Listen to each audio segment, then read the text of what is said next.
بعد ازاں میں نے اس سلسلے میں گلوانا کے نمبردار سے رجوع کیا مگر کوئی قابل ذکر بات معلوم نہ ہو سکی۔ بالآخر میں نے راجو کے ہمراہ متاثرہ علاقوں کے دورے کا منصوبہ ترتیب دیا اور اپنے افسر اعلیٰ کو بھیج دیا۔ خلاف توقع 3 روز بعد مجھے سرکار کی جانب سے وہاں جانے کا اجازت نامہ مل گیا۔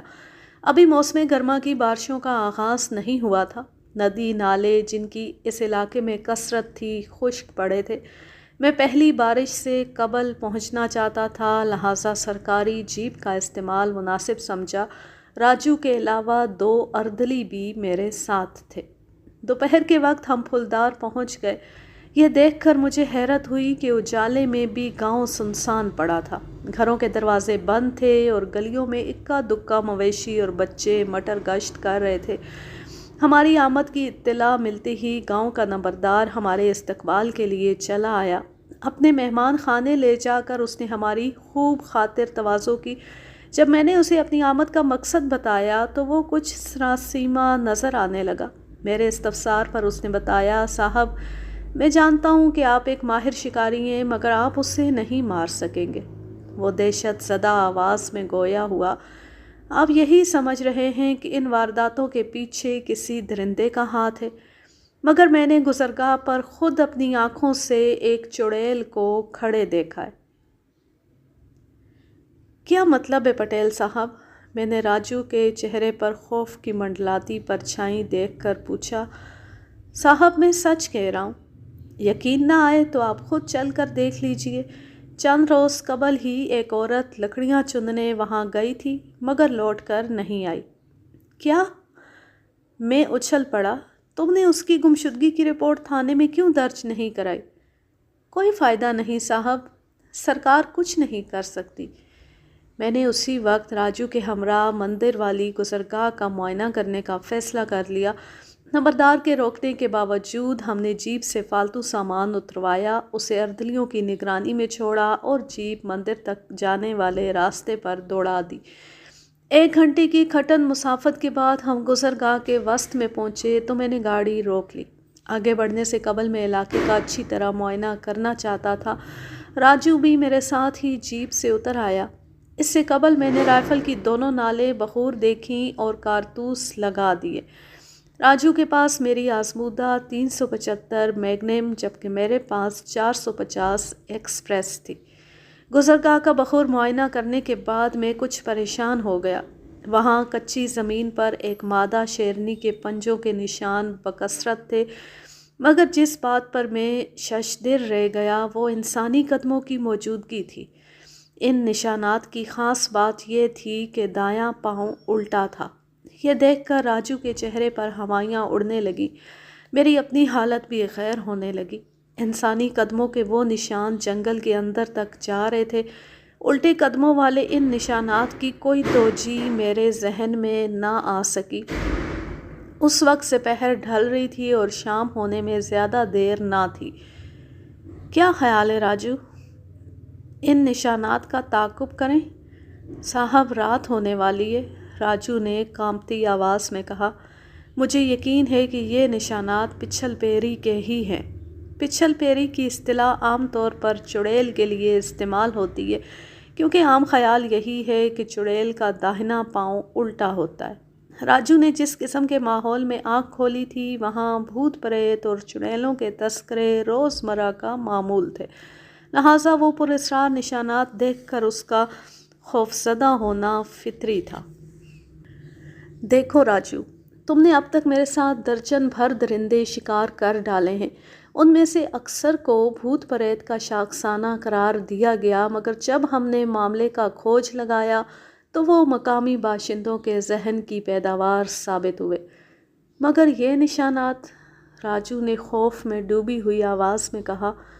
مجھے یقین ہے ہم اس اسرار سے پردہ اٹھانے میں کامیاب ہو جائیں گے، مگر اس کے لیے ضروری ہے کہ ان نشانات کا تعاقب کیا جائے۔ اس نے میری بات کا جواب نہیں دیا اور ہراساں انداز میں کبھی راہگزر کو دیکھتا تو کبھی اس کی نگاہیں جنگل کی طرف اٹھ جاتی۔ اس سے قبل کہ میں مزید کچھ کہتا، ہوا کے دوش پر ایک ایسی آواز ابھری جسے سن کر راجو کا ہی نہیں میرا بھی رنگ فک ہو گیا۔ آواز جنگل کی طرف سے سنائی دی تھی۔ راجو، یہ آواز، یہ تو کسی بچے کے رونے کی آواز ہے صاحب۔ سرے شام گھنے جنگل کے سناٹے میں گونجنے والی وہ آواز کسی بھی ذی ہوش کے حواس گم کر دینے کے لیے کافی تھی۔ مگر ہمارا معاملہ مختلف تھا۔ ہماری زندگی کے بیشتر شب و روز گھنے جنگلوں میں خونخوار درندوں سے نبرد آزمائی کرتے ہوئے بسر ہوئے تھے، اسی لیے ہمارے حواس خطا نہ ہوئے۔ ہم فوراً جیپ میں سوار ہو گئے اور اس طرف چل پڑے جہاں سے آواز آئی تھی۔ کچھ لمحوں بعد رونے کی آواز موقوف ہو گئی، مگر ہم محتاط انداز میں رائفلیں تھامے اور آس پاس نظریں دوڑاتے جنگل میں داخل ہو گئے۔ اونچے اونچے درختوں اور گھنی جھاڑیوں کے درمیان بل کھاتی گزرگاہ پر ایک شیرنی کے پنجوں کے نشانات کے ساتھ ساتھ انسانی قدموں کے وہ عجیب و غریب نشانات بھی نظر آئے جو ہم پہلے دیکھ چکے تھے۔ حیرت انگیز امر یہ ہے کہ درندے اور انسانی قدموں کے نشان زیادہ پرانے نہ تھے۔ عجیب الخلقت قدموں کے نشانات اپنی جگہ، مگر شیرنی کے پنجوں کے نشان دیکھ کر مجھے یقین ہو گیا کہ پھلدار اور گرد و نواح میں ہونے والی گمشدگیوں کی پشت پر ایک آدم خور شیرنی کا ہی ہاتھ ہے۔ ہمارا رخ اس جانب تھا جہاں ہمیں بتایا گیا تھا کہ متروک مندر کے کھنڈر واقع ہیں۔ پنجوں کے نشانات کا رخ بھی اسی طرف تھا۔ ایک ٹیلے کے قریب گزرگاہ دو حصوں میں منقسم ہو گئی۔ ایک راستہ دائیں جانب سیدھ میں چلا گیا، دوسرا ٹیلے کے اوپر سے چکر کاٹ کر جنگل کے گھنے حصے میں داخل ہو رہا تھا۔ ہم نے سیدھا چلنے کا فیصلہ کیا کیونکہ زمین پر موجود نشانات بھی اسی طرف جا رہے تھے۔ تاریکی کے باعث زمین کا باریک بینی سے معائنہ ممکن نہ تھا، پھر بھی ہم آگے بڑھتے گئے۔ بڑھتے اندھیرے کے باعث نشانات بار بار کھو جاتے اور ہمیں رک کر دوبارہ سلسلہ ملانا پڑتا۔ خطرے سے مقابلے کے دباؤ اور نقوش پا کی جستجو میں ہم سمت کا خیال نہ رکھ سکے۔ وہ نشانات ایک ایسی جگہ پہنچ کر اپنا وجود کھو بیٹھے جہاں گزرگاہ کے دونوں کناروں پر برگد اور پیپل کے درخت شاخیں لٹکائے جھوم رہے تھے۔ درختوں کی شاخوں سے گزرگاہ کے کناروں پر لپٹی اگی بیلیں ہر لحظہ بڑھتی تاریکی میں خاصا ڈراؤنا منظر پیش کر رہی تھی۔ مجھے اس بات پر حیرت تھی کہ اس بچے کے رونے کی آواز دوبارہ نہیں آئی تھی۔ اب میں نے رائفل کی نال پر لگی ٹارچ روشن کر لی۔ روشنی میں نظر آیا کہ قدموں کے نشانات جنگل میں داخل ہو کر نظروں سے اوجھل ہو رہے۔ ہم پھر ان کے پیچھے پیچھے چل پڑے۔ آخر تھوڑی دور آگے جا کر ویران مندر کے کھنڈر ہمارے سامنے آ گئے۔ ابھی ہم مندر کا سیاہ ہیولہ دیکھ ہی رہے تھے کہ اچانک دو مختلف آوازیں سن کر ہمارے کان کھڑے ہو گئے اور رائفلیں بے اختیار کندھوں سے آ لگیں۔ پہلی آواز گھوڑے کی ہنہناہٹ کی تھی، جس کے فوراً بعد بچے کے رونے کی آواز آئی۔ دونوں آوازیں مندر کے اندر سے ابھری تھیں۔ میں نے راجو کو اشارہ کیا اور ہم دونوں ایک دوسرے کی پیٹھ سے پیٹھ جوڑے اطراف کا بغور جائزہ لیتے مندر کی طرف بڑھنے لگے۔ اب راجو نے بھی اپنی ٹارچ روشن کر لی۔ بچے کے رونے کی آواز تسلسل کے ساتھ ابھر رہی تھی۔ جیسے ہی ہم مندر کے احاطے میں داخل ہوئے، ہمیں حیرت کا شدید جھٹکا لگا۔ احاطے کے اندر ایک بت ایستادہ تھا جس کے قدموں میں ایک بچہ ہاتھ پاؤں مارتا ہوا بلک بلک کر رو رہا تھا۔ اس سے کچھ فاصلے پر ایک اعلیٰ نسل کا گھوڑا بے چینی سے زمین پر کھر مارتا دکھائی دیا۔ ہم دونوں شدید حیرانی کے عالم میں کبھی بچے پر ٹارچ کی روشنی پھینکتے تو کبھی گھوڑے پر، جو ہماری آمد کے باعث مزید بے چین ہو گیا تھا۔ آس پاس کسی اور ذی روح کا نام و نشان تک نہ تھا۔ میں اس ویرانے میں معصوم بچے اور ساز و سامان سے آراستہ گھوڑے کی موجودگی کا کوئی جواز تلاش نہ کر سکا۔ وہ دیکھیے صاحب، دفتن راجو نے ٹھٹک کر اپنی ٹارچ کی روشنی بچے سے کچھ فاصلے پر ڈالی اور میں بھی ٹھٹکے بغیر نہ رہ سکا۔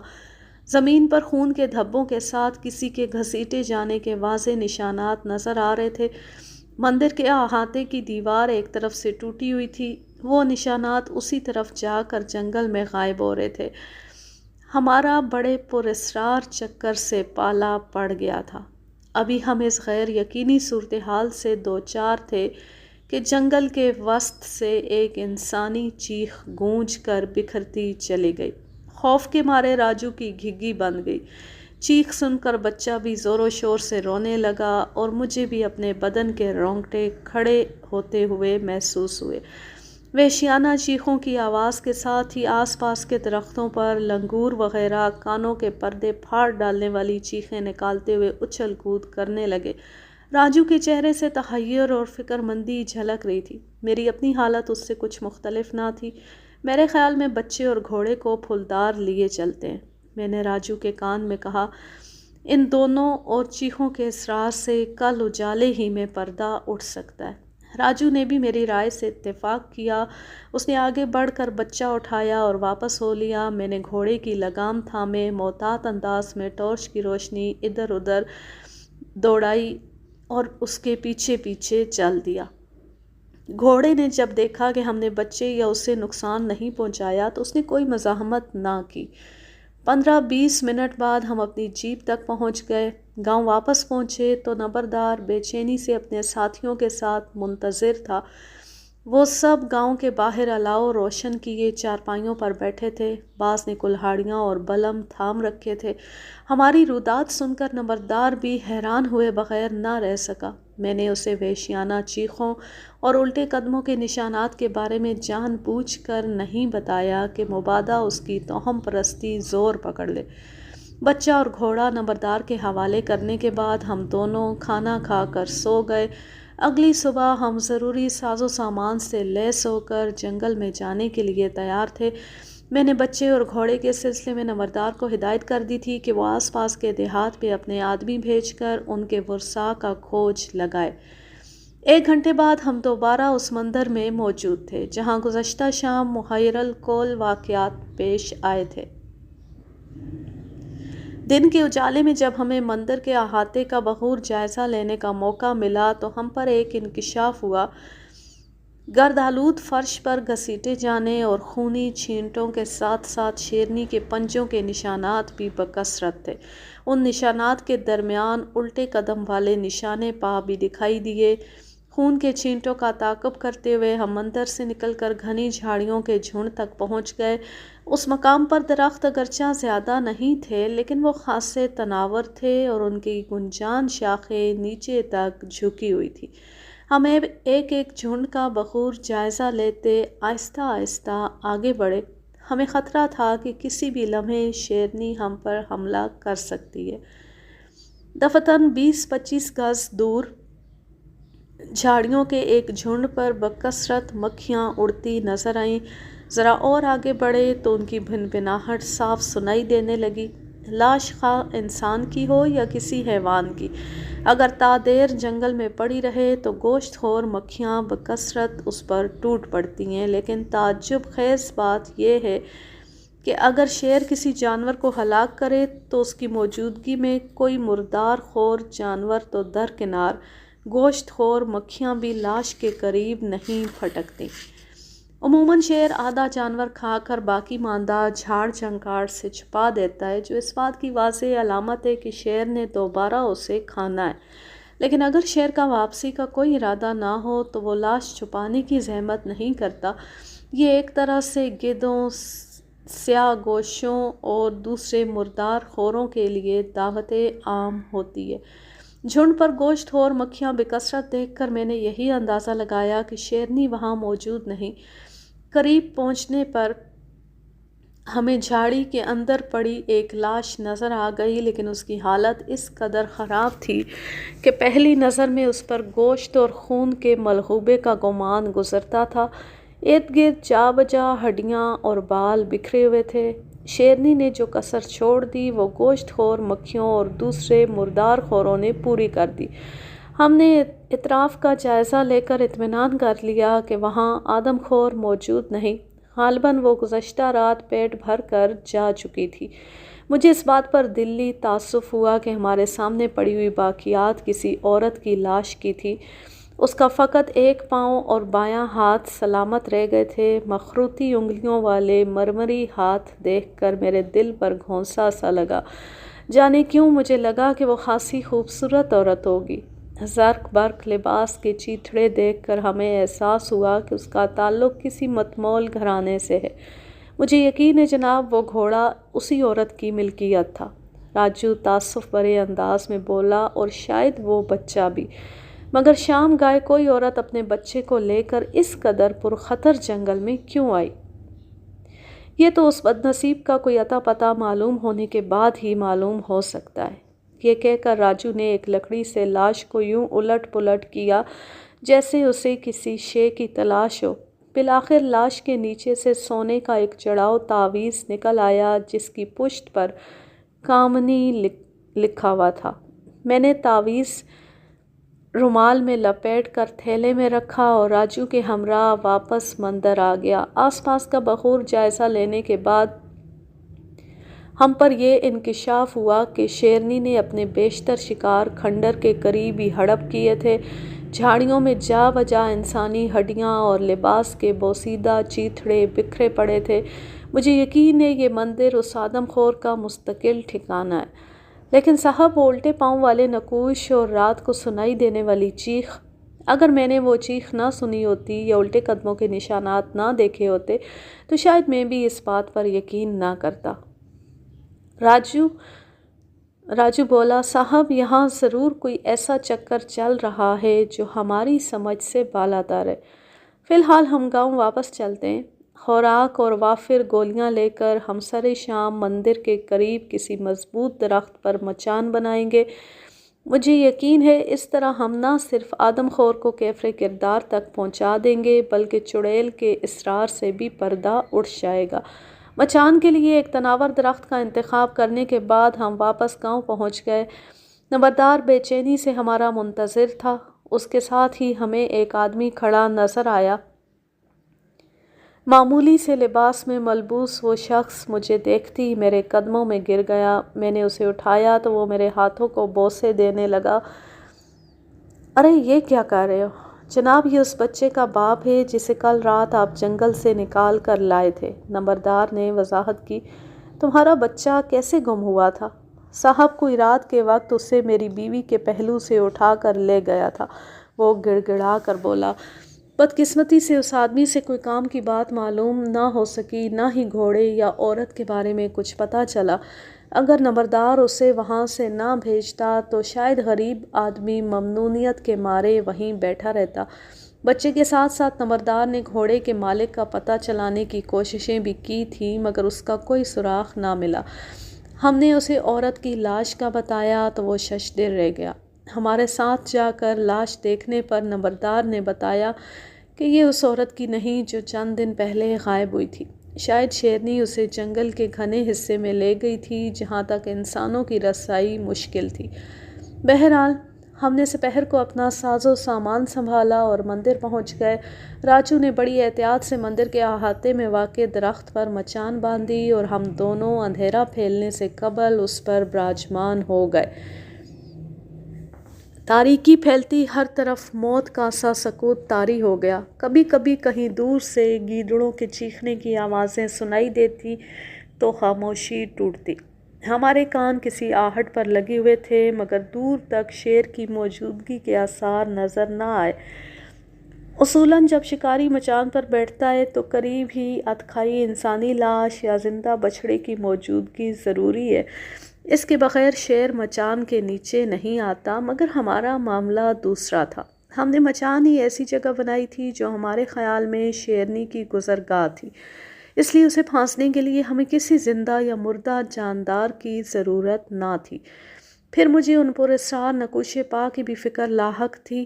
میں پچھل پیری کی حقیقت جاننے کے لیے بیتاب تھا۔ میرا ذہن اپنے خیالات میں الجھا ہوا تھا کہ راجو نے مجھے ہلکا سا ٹھہوکا دیا۔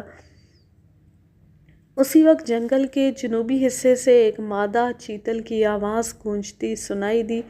میں نے محتاط ہو کر پہلو بدلا اور تاریکی میں آنکھیں پھاڑ پھاڑ کر دیکھنے کی کوشش کرنے لگا۔ رات کاجل کی طرح سیاہ اور ڈراؤنی تھی اور تاریکی اتنی کہ قریب کھڑے ہوئے درخت بھی اس کا حصہ بن گئے تھے۔ آسمان پر چاند ستاروں کی قندیلیں ضرور روشن تھیں، لیکن گھنے جنگل کے باعث ان کی مدھم روشنی کسی کام کی نہ تھی۔ مجھے لگا جیسے کوئی زندہ وجود کچھ فاصلے پر موجود ہو اور حالات کا جائزہ لے رہا ہو۔ رات کی تاریکی میں آدم خور درندے کی قوت سامعہ، شامعہ اور باصرہ اس قدر تیز ہو جاتی ہے کہ اسے الفاظ میں بیان نہیں کیا جا سکتا۔ انہی فطری ہتھیاروں کے باعث وہ عرصہ دراز تک شکاریوں سے بچا رہتا ہے، لیکن میری چھٹی حس نے بتایا کہ اس وقت جو کوئی بھی آس پاس موجود ہے وہ کم از کم شیرنی نہیں۔ میں اچھی طرح جانتا تھا کہ شیر کی موجودگی میں ماحول میں کس قسم کی تبدیلیاں جنم لیتی ہیں۔ شاید راجو نے بھی یہ بات محسوس کر لی۔ اسی لمحے ناقابل بیان حد تک تیز بدبو کا بھبکا میرے نتنوں سے ٹکرایا۔ میں نے بے اختیار اپنی نظریں اس طرف گھمائیں جہاں سے بدبو آئی تھی۔ ادھر جھاڑیوں میں سرسراہٹ ہو رہی تھی جو وہاں کسی کی موجودگی کا پتہ دیتی تھی، تاہم کوئی جانور مثلاً گیدڑ بھی جھاڑی ہلا سکتا تھا، اس لیے میں دم سادے بیٹھا رہا۔ دفتن ایک سیاہ حیولہ جھاڑی سے نکلا اور گھرر گھرر کی آواز نکالتے ہمارے عین سامنے واقع درخت کی اوٹ میں چلا گیا۔ میں نے فوراً ٹارچ روشن کر دی، مگر وہاں تو جیسے کچھ تھا ہی نہیں۔ اسے نظر کا فریب بھی قرار نہیں دیا جا سکتا کیونکہ کوئی میری آنکھوں کے سامنے سے درخت کی اوٹ میں گیا تھا۔ راجو نے بھی اسے دیکھ لیا تھا۔ صاحب یہ کیا تھا؟ میں نے کوئی جواب نہ دیا اور ٹارچ کی روشنی اسی درخت پر ڈالے رکھی۔ اس دوران میرا دل طرح طرح کے وسوسوں کا شکار تھا۔ میری شکاری زندگی میں چند بار ہی ایسا ہوا تھا کہ کوئی بھولا بھٹکا انسان عین اس لمحے جنگل میں آ ٹپکا جب میں مچان پر بیٹھا شیر کا انتظار کر رہا تھا۔ تب میں نے بڑی مشکل سے نہ صرف درندے کو کیفر کردار تک پہنچایا بلکہ اس شخص کی جان بھی بچا لی۔ مجھے لگ رہا تھا کہ میں پھر ایسی ہی کٹھن صورتحال سے دوچار ہوں۔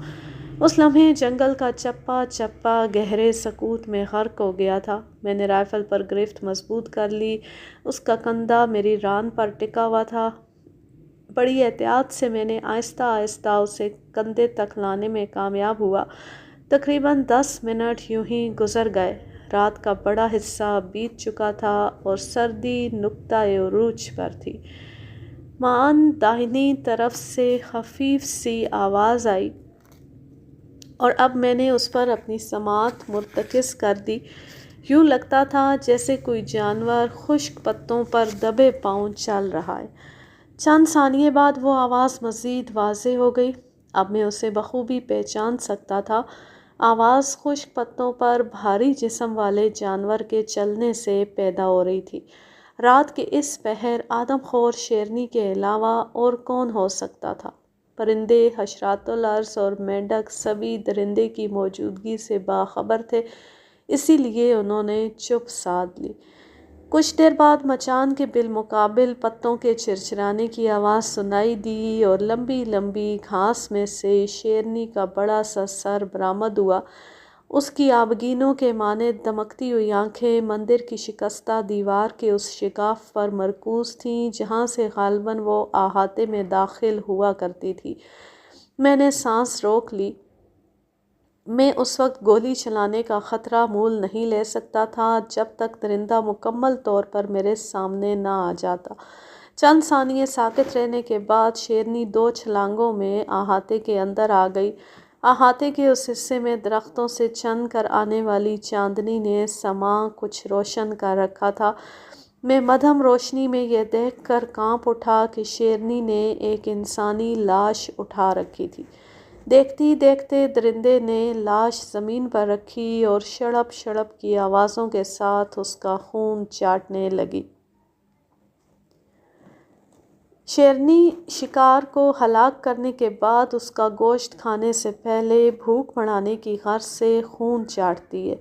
اس وقت جن احساسات نے میرے وجود کا احاطہ کر لیا انہیں الفاظ کی شکل دینا کم از کم میرے بس سے باہر ہے۔ لاش بھنبوڑتے ہوئے آدم خور کی پشت میری جانب ہو گئی۔ میں نے سانس روک کر اس کی گردن کا نشانہ لے لیا۔ بدقسمتی سے جب میں نے ایک دم فائر کیا تو میری انگلی پھسل گئی اور دونوں ٹریگر ایک ساتھ دب گئے۔ یوں دونوں نالیں ایک ساتھ فائر ہو گئیں۔ 450 ایکسپریس رائفل کے زبردست دھکے سے وہی لوگ واقف ہیں جو بھاری رائفلیں استعمال کرتے رہے ہوں۔ دونوں کارتوس ایک ساتھ چلنے کی وجہ سے میرے شانے پر ایسی زبردست ضرب لگی کہ رائفل میرے ہاتھ سے نکل گئی اور میں خود کو سنبھالنے کی ناکام کوشش کرتے ہوئے دھڑام سے چاروں شانے چت زمین پر جا گرا۔ دھماکے کی آواز کے ساتھ ہی شیرنی کے حلق سے ایسی زبردست دھاڑ برآمد ہوئی کہ میرا دل لرز گیا۔ جب اوسان بحال ہوئے تو سامنے نظر آنے والے منظر نے میرے جسم میں سنسنی دوڑا دی۔ رائفل میری پہنچ سے دور پڑی تھی اور میں 30 گز کے فاصلے پر کھڑی شیرنی کو بے بسی اور خوف کے ملے جلے تاثرات کے ساتھ دیکھ رہا تھا۔ اندازہ کیجیے، خیز و غضب کی تصویر بنی۔ آدم خور صرف 30 گز کے فاصلے پر تھی اور میں خالی ہاتھ زمین پر چت لیٹا ہوا تھا۔ مجھے یقین ہو گیا کہ میرا آخری وقت آ پہنچا، مگر خدا بھلا کرے راجو کا کہ اس نے سنگین صورتحال میں بھی اپنے حواس بحال رکھے اور یکے بعد دیگرے 2 فائر شیرنی کی جانب جھونک دیے۔ میرے فائر تو ضائع گئے ہی تھے مگر راجو کی گولیاں بھی شیرنی کا کچھ نہ بگاڑ سکیں۔ اب تو مجھے اپنی موت کا پکا یقین ہو گیا۔ اس دوران شیرنی چوکنے انداز میں میری جانب بڑھنے لگی۔ میں نے کھسک کر اپنی پشت درخت کے تنے سے لگا لی۔ ادھر راجو بھی اپنی رائفل دوبارہ بھر چکا تھا۔ اس نے فائر کیا تو اچانک درخت کی اوٹ سے نکل کر ایک سیاہ ہیولا اس کے اور شیرنی کے درمیان حائل ہو گیا۔ راجو کی چلائی ہوئی دونوں گولیاں شیرنی کو لگنے کے بجائے اس سیاہ ہیولے کے جسم سے آر پار ہو گئیں۔ اسی لمحے شیرنی ایک ہی جست میں احاطے کی دیوار پار کر کے گھنے جنگل میں روپوش ہو گئی۔ میرے اعصاب جو پہلے ہی آدم خور سے یوں اچانک آمنا سامنا ہو جانے پر تڑخ گئے تھے، اس عجیب و غریب منظر کی تاب نہ لا سکے اور آہستہ آہستہ میری آنکھیں بند ہوتی چلی گئیں۔ اس کے بعد کیا ہوا مجھے کچھ یاد نہیں، بس یہ احساس باقی رہا کہ میرا ذہن اتھاہ گہرائیوں میں ڈوبتا جا رہا ہے۔ منہ پر ٹھنڈے پانی کے چھینٹے پڑتی میں ہوش و حواس کی دنیا میں واپس لوٹ آیا۔ راجو نے میرا سر اپنی گود میں رکھا ہوا تھا اور وہی میرے چہرے پر پانی کے چھینٹے مار رہا تھا۔ کچھ فاصلے پر میلے کچیلے چیتڑوں میں ملبوس کسی انسان کی لاش پڑی تھی۔ اسے اتنی شدید بو اٹھ رہی تھی کہ مجھے ابکائی آتی محسوس ہوئی۔ چند گھونٹ پانی پینے کے بعد میرے حواس درست ہوئے تو میں نے راجو کے ساتھ اس لاش کا معائنہ کیا۔ وہ ایک کوڑی کی لاش تھی۔ وہ راجو کی چلائی ہوئی گولیوں کا نشانہ بن گیا۔ شاید وہ یہ سمجھا کہ راجو اسے گولی مار رہا ہے۔ کوڑی کو عام طور پر اس کے رشتہ دار بھی قبول نہیں کرتے اور بیچارہ جنگلوں بیابانوں میں زندگی کے آخری ایام بسر کرنے پر مجبور ہو جاتا ہے۔ اس وقت ہمارے سامنے ایسی ہی کسی کوڑی کی لاش پڑی تھی۔ عجیب بات یہ تھی کہ غالباً پولیو کے باعث اس کا دائنا پاؤں غیر فطری انداز میں مڑا ہوا تھا۔ مجھے یقین ہو گیا کہ الٹے قدموں کے وہ نشان اسی بد نصیب شخص کے تھے اور وہی راتوں کو تکلیف کے باعث جنگل میں چیختا بھی رہتا۔ سادہ لو دیہاتی اسے پچھل پیری سمجھ کر اس سے خائف ہو گئے۔ نہایت بدبودار گوشت کی وجہ سے اس چلتی پھرتی لاش سے دیگر حیوان تو کیا شیر بھی قریب نہیں پھٹکتا تھا۔ میرے ہاتھ سے ظلم ہو گیا صاحب۔ راجو کی درد میں ڈوبی آواز میری سماعت سے ٹکرائی۔ میں نے اس کی طرف نگاہ اٹھائی تو صبح کاذب کے ملگجے اجالے میں راجو کی آنکھوں سے آنسوؤں کی لڑیاں بہتی صاف دکھائی دیں۔ ارے بے وقوف، تو نے تو اس بد نصیب پر احسان کیا ہے۔ سسک سسک کر جینے سے یہ اندھی موت 1000 درجے بہتر ہے۔ ہو سکتا ہے وہ بھی مرنا چاہتا ہو ورنہ ایسے موقع پر کبھی یہاں نہ آتا۔ دن کے اجالے میں احاطے کا معائنہ کرنے پر انکشاف ہوا کہ ہماری چلائی ہوئی گولیوں میں سے کوئی ایک شیرنی کو زخمی کر گئی تھی۔ کیونکہ خون کے نشانات جنگل میں خاصی دور تک چلے گئے تھے، شیر کے شکار کا سب سے خطرناک مرحلہ اسے تعاقب کر کے ہلاک کرنا ہے۔ مچان پر سے تو کوئی بھی درندہ بآسانی شکار کیا جا سکتا ہے، مگر دو بدو مقابلے میں شکاری کی اپنی جان جانے کے امکانات بھی خاصے ہوتے ہیں، خصوصاً جب شیر زخمی ہو تو خطرہ دو چند ہو جاتا ہے۔ ہم نے فوراً شیرنی کا تعاقب کرنا مناسب نہیں سمجھا اور گاؤں واپس آ گئے۔ نمبردار ہماری بپتا سن کر حیران پریشان ہو گیا۔ ہمارے یقین دلانے کے باوجود وہ یہی سمجھتا رہا کہ جنگل اب بھی پچھل پیری سے آباد ہے۔ تاہم جب اس نے دوسرے لوگوں کے ساتھ جا کر کوڑی کی لاش دیکھی تو ان سب کا خوف دور ہوا اور انہیں یقین ہو گیا کہ دیہات کے باشندوں کو ایک آدم خور شیرنی ہلاک کر رہی ہے۔ ہمارے استفسار پر اس نے بتایا کہ اس گھوڑے کے مالک کا تاحال کوئی سراغ نہیں مل سکا۔ 2 گھنٹے آرام کرنے کے بعد ہم نے تھانے سے شیر کے شکار میں استعمال ہونے والے سدھائے ہوئے گھوڑے منگوائے اور آدم خور کے تعاقب میں نکل کھڑے ہوئے۔ یاد رہے، جوں جوں آدم خور کا تجربہ بڑھے، اس کی مکاری، چالاکی اور سفاکی بڑھتی جاتی ہے۔ اس کی حسیات اتنی قوی ہو جاتی ہیں کہ وہ دور سے شکاری کی بو پا لیتا ہے اور پھر کبھی ادھر کا رخ نہیں کرتا۔ ایسے میں اگر وہ شکاری کے ہاتھوں زخمی بھی ہو جائے تو معاملہ مزید گھمبیر ہو جاتا ہے۔ دوسری طرف زخمی آدم خور کو تلاش کر کے ہلاک کرنا بڑے دل گردے کا کام ہے۔ عام طور پر شکاری شیر تلاش کرنے کے لیے ہانکا کراتے۔ چونکہ میں پہلے 2 مرتبہ ہانکے کے دوران تلخ تجربات سے دوچار ہو چکا تھا، اس لیے میں نے تہیہ کر لیا تھا کہ آئندہ کبھی ہانکے کا سہارا نہیں لوں گا۔ ہم نے زخمی شیرنی کو تلاش کرنے کی مہم کا آغاز متروک مندر سے کیا۔ خاصی دور تک زخمی درندے کے خون کے نشانات ہماری رہنمائی کرتے رہے۔ پھلدار کا وہ علاقہ خاصا زرخیز اور شاداب تھا۔ چھوٹے چھوٹے پہاڑ گھنے جنگلوں سے ڈھکے ہوئے تھے۔ جہاں جنگل ذرا چھدرا ہوتا وہاں دل فریب مرغزار میلوں تک پھیلے نظر آتے۔ ان میں ہرن، چیتل، سانبر اور دوسرے چرند پرند بکثرت گھوم رہے ہوتے۔ کہیں کہیں شیر اور چیتے بھی محو استراحت دیکھنے کو ملے، لیکن ان میں کوئی بھی ہمارا مطلوبہ درندہ نہ تھا، اس لیے ہم ان سے کنی کترا کر آگے بڑھتے رہے۔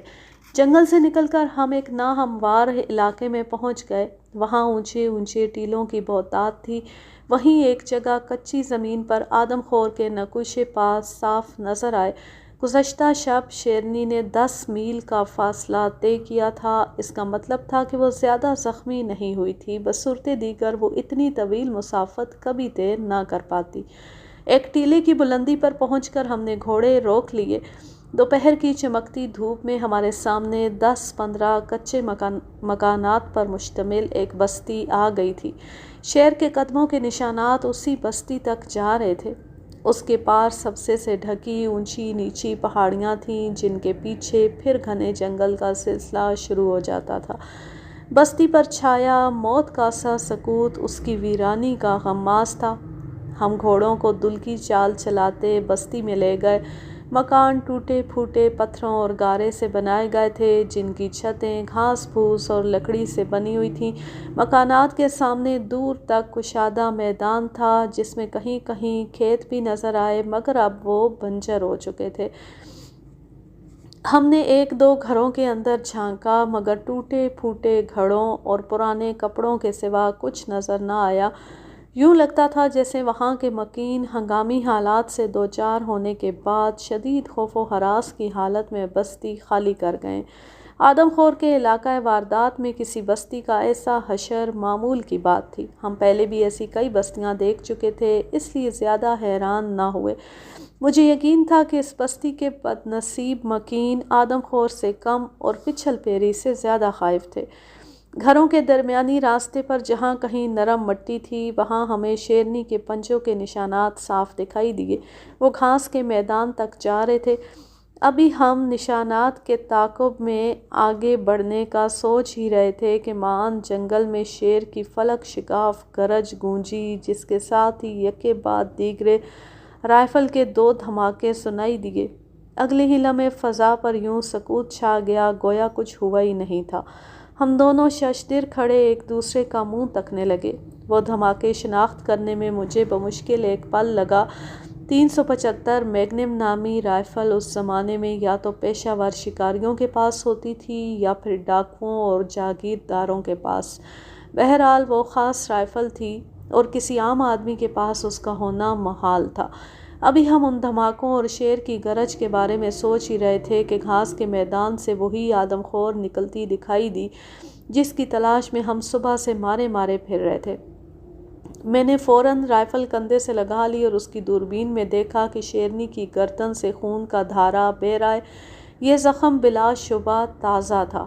وہ یوں اندھا دھند بستی کی طرف بھاگی چلی آ رہی تھی جیسے اس کے پیچھے کوئی بلا پڑی ہوئی ہے۔ شاید اس نے ابھی ہمیں نہیں دیکھا تھا۔ میں نے فوراً راجو کو اشارہ کیا اور ہم دونوں ایک مکان کی اوٹ میں اس طرح سے بیٹھ گئے کہ ہم تو شیرنی کو دیکھ سکتے تھے مگر ہمارا فوراً اس کی نظروں میں آ جانا ممکن نہ تھا۔ زخمی ہونے کے باوجود شیرنی اس قدر سرعت سے بھاگ رہی تھی کہ اس پر نظر نہیں ٹھہرتی تھی۔ جلد ہی وہ میدان سے نکل کر کھیتوں میں داخل ہو گئی۔ جیسے اس کا زردی مائل وجود کھیتوں سے برآمد ہوا میں نے اسے اپنے نشانے کی زد پر لے لیا۔ چند قدم دوڑنے کے بعد شیرنی نے جست لگائی، ساتھ ہی اس کے حلق سے ایسی زبردست دھاڑ نکلی کہ پورا علاقہ لرز گیا۔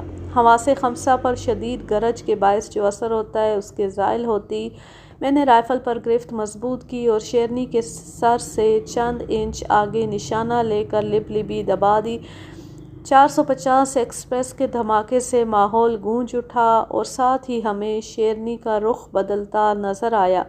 دوسری ہی لمحے وہ زمین پر گر کر لوٹنے لگی۔ اس کے حلق سے ایسی دہشت ناک آوازیں نکلیں کہ قریب اڑتے ہوئے پرندے تک خوفزدہ ہو کر دور نکل گئے۔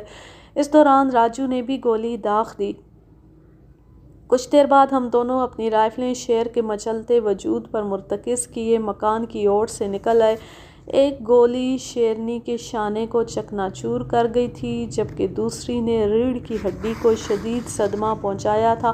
یہ دونوں زخم اس قدر کاری تھے کہ شیرنی کا دوبارہ کھڑا ہونا ممکن نہ تھا۔ وہ گرد و غبار اڑاتی ماہی بے آب کی مانند تڑپ رہی تھی۔ میں نے رائفل لوڈ کی اور قدرے قریب جا کر اس پر خالی کر دی۔ چند منٹ بعد وہ ساکت ہو گئی۔ آدم خور بالآخر مر چکی تھی مگر ہمیں یقین نہ آیا، اسی لیے دیر تک اس کے قریب جانے کی ہمت نہ کر سکے۔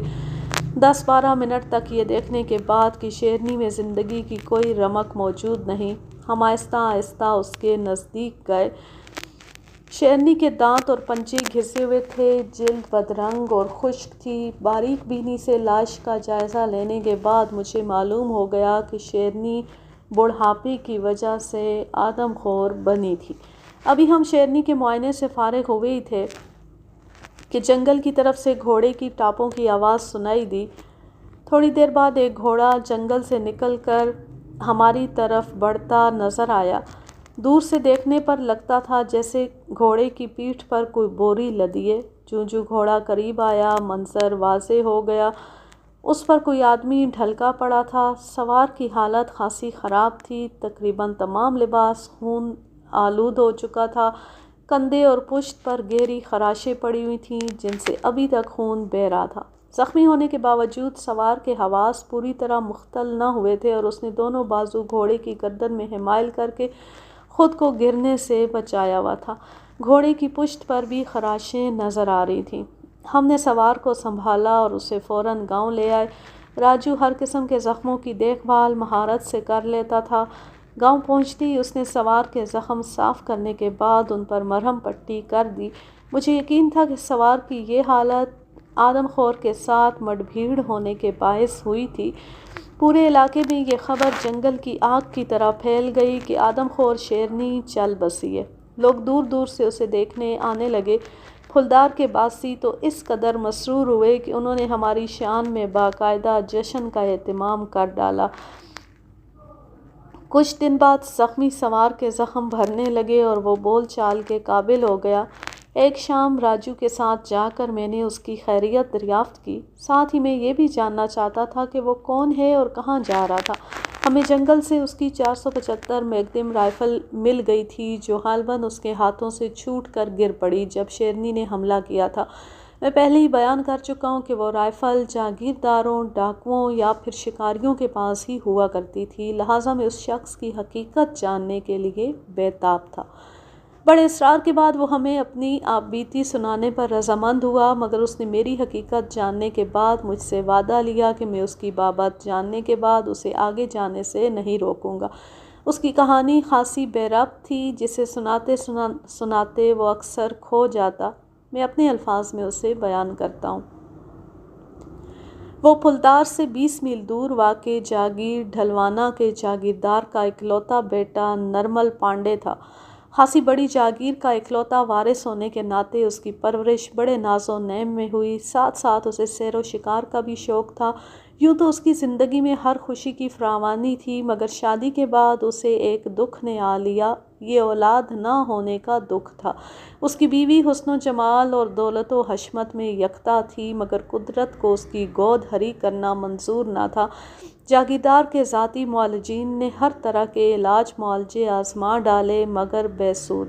آخر میاں بیوی نے جوتشیوں اور پنڈتوں کا سہارا لیا۔ 2 ماہ کی تلاش بسیار کے بعد ان کا پالا ایک ایسے جوتشی سے پڑا جس کا دعویٰ تھا کہ وہ ناممکن کو ممکن بنا سکتا ہے۔ اس نے میاں بیوی کو ایک ایسا عمل بتایا جسے کرنے سے بقول اس کے انہیں زندگی میں ایک بار اولاد مل جاتی، لیکن میاں بیوی کو یہ عمل بالکل پسند نہ آیا، کیونکہ کامیابی کی شرط یہ تھی کہ ایک 10 ماہ کے بچے کے خون سے سر دھویا جائے۔ یہ شرط بیوی کے لیے مخصوص تھی۔ نرمل تو ایسا انسانیت سوز عمل کرنے پر راضی نہ ہوا، لیکن اس کی بیوی چپکے 10 ماہ کے بچے کی کھوج میں لگ گئی۔ بالآخر اس کے ملازم نے اسے بتایا کہ پھلدار کے ایک گاؤں میں ایک غریب کمہار کا بیٹا چند روز تک 10 ماہ کا ہو جائے گا۔ جاگیردارنی کے لیے یہ بہت بڑی خبر تھی۔ اپنی گود بھرنے کے لیے وہ کسی کی گود اجاڑنے سے بھی نہ چونکی اور غریب کمہار کا بچہ اٹھوا لیا۔ چونکہ اسے خدشہ تھا کہ اس کا شوہر راہ کی رکاوٹ بن جائے گا، اس لیے اس نے عمل کی رات نرمل پانڈے کو نشہ آور دودھ پلا کر بے ہوش کیا اور بچہ لے کر وہاں سے نکل کھڑی ہوئی۔ اس کی منزل وہی سنسان مندر تھا جہاں وہ اپنا شقی القلب عمل کرنے سے قبل خود ہی آدم خور کا شکار بن گئی۔ نرمل کے ساتھ بعد میں جو حالات پیش آئے وہ اسی کی زبانی سنیے۔ جیسے ہی مجھے ہوش آیا میں نے ملازموں سے اپنی بیوی کے بارے میں پوچھا۔ انہوں نے بتایا کہ وہ اپنے رشتہ داروں سے ملنے گئی ہے، لیکن میرا دل نہیں مانتا تھا کیونکہ وہ میرے بغیر کبھی کہیں نہ گئی تھی۔ بہرحال کچھ دن انتظار کرنے کے باوجود جب اس کی کوئی خبر نہ ملی تو میں نے اس کے رشتہ داروں کے ہاں جانے کی ٹھانی۔ ابھی میں جنگلوں سے گزر رہا تھا کہ ایک زخمی شیرنی سے میری مڈ بھیڑ ہو گئی۔ اس کے بعد کے واقعات سے آپ بخوبی واقف ہیں۔ تم نے کہا تھا کہ میں تمہاری آپ بیتی سننے کے بعد تمہیں آگے جانے سے نہ روکوں گا، مگر مجھے افسوس ہے کہ تمہارے آگے جانے کا اب کوئی فائدہ نہیں۔ نرمل پانڈے نے مجھے چونک کر دیکھا۔ میں نے کچھ کہنے کے بجائے جیب سے کپڑے میں لپٹا ہوا خون آلود تعویذ نکالا اور اس کے سامنے رکھ دیا۔ وہ پھٹی پھٹی آنکھوں سے تعویذ کو دیکھتا رہ گیا، کیونکہ اس پر نرمل کی بیوی کا نام کندا تھا۔ یہ کیا ہے؟ اس کے منہ سے فقط اتنا ہی نکل سکا۔ تمہاری بیوی ایک غریب کے بچے کا بلیدان دینا چاہتی تھی، مگر قدرت نے اسے آدم خور کا لقمہ بنا ڈالا۔ یہ کہہ کر میں نے اسے غم و اندوہ کی تصویر بنا چھوڑا اور راجو کے ساتھ کمرے سے نکل آیا۔ راجو، شکر ہے کہ آدم خور کے ساتھ ساتھ ایک ڈائن بھی قدرت کے غیبی ہاتھ کا شکار ہو کر کیفر کردار کو پہنچ گئی۔ یوں یہ زبردست کہانی اپنے اختتام کو پہنچی۔ اب میں لیتی ہوں آپ سے اجازت۔ جانیں خوش رہیں، شاد و آباد رہیں، ہنستے مسکراتے رہیں، اور اگر یہ کہانی یا میرا انداز پسند آئے تو اس چینل کو سبسکرائب ضرور کر لیں، ویڈیو کو لائک کیجئے، زیادہ سے زیادہ شیئر کیجئے اور اچھا سا کومنٹ کیجئے۔ اللہ حافظ، اللہ نگہبان۔